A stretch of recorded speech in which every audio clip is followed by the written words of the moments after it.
संदीप जी आपसे जानना चाहूंगी, चूंकि होटल का आपका व्यवहार है, कोरोना काल में कहीं ना कहीं व्यापार पूरी तरीके से ठप होते हुए भी नजर आए, क्या अफेक्ट उसका पड़ा इस पे?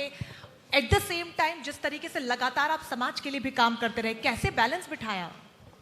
एक्चुअल में जब से ये कोरोना काल स्टार्ट हुआ, होटल इंडस्ट्री एक किस्म से बंद ही हो गई थी। और हमारा जो होटल है वो शुरू से डॉक्टर्स के लिए क्वारंटीन सेंटर बन गया था।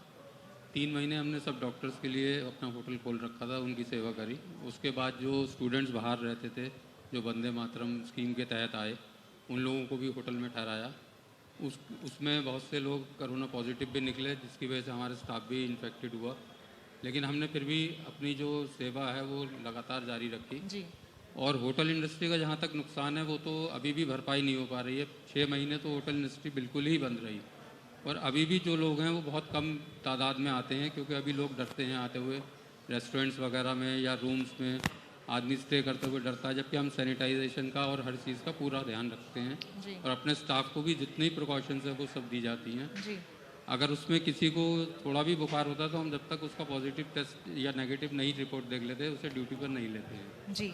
तो यहाँ पर जिस तरीके से क्वारंटीन सेंटर में पूरे होटल को बदल लिया गया डॉक्टर्स के लिए स्पेशली, और ये बहुत खूबसूरत इनिशिएटिव और था। रंजना, इस बीच में मैं जानकारी आपको दे दूं और मेहमानों को भी दे दूं, हमारे बीच में राकेश आहूजा साहब मौजूद हैं और जैसा जनरल मैनेजर संदीप जी ने बताया, राकेश आहूजा साहब इस होटल के मालिक हैं और ना सिर्फ इस होटल को सम्मानित इसलिए भी हम कर रहे हैं यहाँ पर इस मंच से कि उन्होंने कोरोना काल में बहुत सराहनीय पहल की, डॉक्टरों के लिए क्वारंटीन सेंटर जब बनाया जिस तरह से सहयोग में, और हमारी भी बहुत यहाँ पर उन्होंने सहायता की है, अपनी जगह यहाँ पर दी।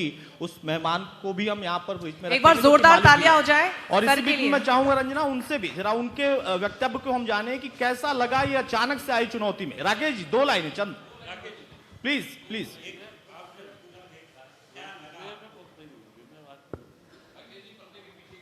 ठीक है, चलिए जोरदार तालियां। ठीक है रंजना, जोरदार तालियां तो एक बार बनती हैं एक ऐसे व्यक्ति के लिए जिसने पूरा होटल जो बंद हो चुका था, कई लोगों ने क्वारंटीन सेंटर में बदला है और इससे सहूलियत कहीं ना कहीं हुई है, क्योंकि एक दौर ऐसा भी था जहां पर स्पेस ही नहीं बची थी, मुश्किलात बहुत थे। आप डॉक्टर मोहम्मद शायगन साहब भी हैं हमारे बीच। सर आपसे जानना चाहूंगी, क्योंकि परेशानियां बहुत है, खासतौर पर डॉक्टर्स जो थे उन्होंने सबसे ज्यादा मुसीबतों का यहाँ पर सामना किया। पूरा देश लॉक था लेकिन आप अनलॉक थे, कैसा रहा एक्सपीरियंस? मैं डॉक्टर शाहगान और मैं ग्ली हेल्थ केयर जो कि करूले पर हम उसका हेड फिजिशियन हूँ। तो 2 चीज़ें होती हैं, एक कोई बॉक्स है या कोई थाली, उसके सामने सारी चीज़ें रखी हैं, आप देख रहे हैं। एक होता है बॉक्स क्लोज लाइक गिफ्ट, तो ये गिफ्ट आपके लिए पॉजिटिव भी हो सकता है, नेगेटिव भी होता है, यू नेवर नो।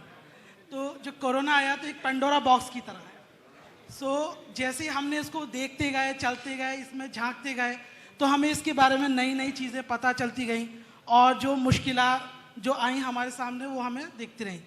तो सबसे ज़्यादा, क्योंकि मैं एक फिजिशियन हूँ, तो फिजिशियन इस लाइन में मतलब बिल्कुल कहिए कि एकदम फ्रंट वॉरियर। बाकी सारा हेल्थ केयर सिस्टम, क्योंकि एडल्ट्स को सबसे ज़्यादा इफेक्ट करा है, स्पेशली एल्डरली जो मोर देन 60s हैं या फिर जो पहले से डेबिलिटेटेड पेशेंट्स हैं, कार्डियोवास्कुलर डिजीज से या पहले से लंग डिजीज से सफ़र करें। तो जिस तरीके से गाइडलाइंस गवर्नमेंट की अपडेट होती रही, उसके साथ साथ जो हमारा इंटेलेक्ट है एक मेडिसिन का, हमने उसका प्रयोग किया और उस इंटेलेक्ट को देखते हुए और जो वर्ल्ड की स्टडीज़ जैसी आती रही, चाइना, स्पेन, इस तरीके से, तो गवर्नमेंट की पॉलिसीज जो आई उसको तो हमने फॉलो किया। मीनवाइल हमने अपना क्लिनिकल स्किल को यूज़ करते हुए अपने पेशेंट्स को उस ट्रीटमेंट पे अपडेट किया जी, ताकि पेशेंट हमारे स्किल से, क्योंकि ये एक नई चीज़ थी, नोवेल, क्योंकि अपने आप में नई चीज़ें वी डोंट नो कि क्या है इसके पीछे, मतलब वी आर एक्सपीरियंसिंग इट। अब हम आगे आने वाली जनरेशन को बता सकते हैं ठीक है दिस हैपन टू अस और ये हुआ and these are the things, लेकिन ये अब हमारे सामने चीज़ें बिल्कुल खुली कि ये सिम्टम्स, ये इस तरीके से, ये डेबिलिटेशन, ये और कोमोबिडिटीज़ इसके साथ हो रही हैं।